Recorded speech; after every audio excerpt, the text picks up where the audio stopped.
Hi friends, നമ്മളിന്ന് ബ്രേക്ക്ഫാസ്റ്റിന് പറ്റിയ ഒരു അടിപൊളി ചട്നിയുടെ വീഡിയോ ആണ് ചെയ്യുന്നത്.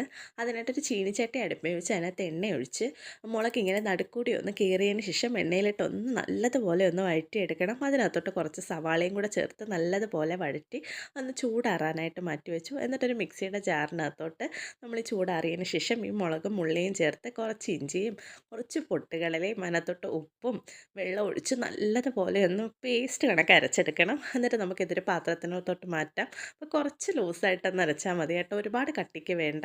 അപ്പോൾ തേങ്ങയൊന്നും ഇല്ലാണ്ടാണ് നമ്മളിത് അരച്ചെടുത്തത്, അതുകൊണ്ട് തന്നെ നല്ല ടേസ്റ്റുമാണ്. തേങ്ങ ചമ്മന്തിയുടെ അതേ ടേസ്റ്റ് തന്നെയാണ്. അപ്പോൾ നമുക്കിനി ഇതിനകത്തോട്ടൊന്ന് താളിച്ച് വയ്ക്കാം. അതിനകത്ത് നമ്മൾ ചീനിച്ചട്ടി അടുപ്പിൽ വെച്ച് എണ്ണയൊഴിച്ച് കടുകും കറിവേപ്പിലയും വറ്റൽമുളകും ഉള്ളിയൊക്കെ ഇട്ട് അതിനകത്തോട്ട് ചേർത്ത് കൊടുത്തു. അപ്പോൾ നല്ല കിട്ടിയില്ല ടേസ്റ്റാണ്. ഒരു വട്ടമെങ്കിലും ഉണ്ടാക്കി നോക്കണം എല്ലാവരും. അപ്പോൾ ഇത്രയേ ഉള്ളൂ ഇന്നത്തെ വീഡിയോ. നമ്മളെ വീഡിയോ ഇഷ്ടപ്പെട്ടാൽ ലൈക്ക് ചെയ്യുക, ഷെയർ ചെയ്യുക, സബ്സ്ക്രൈബ് ചെയ്യുക. അടുത്ത വീഡിയോ കാണുന്നത് വരെ tata bye bye, see U.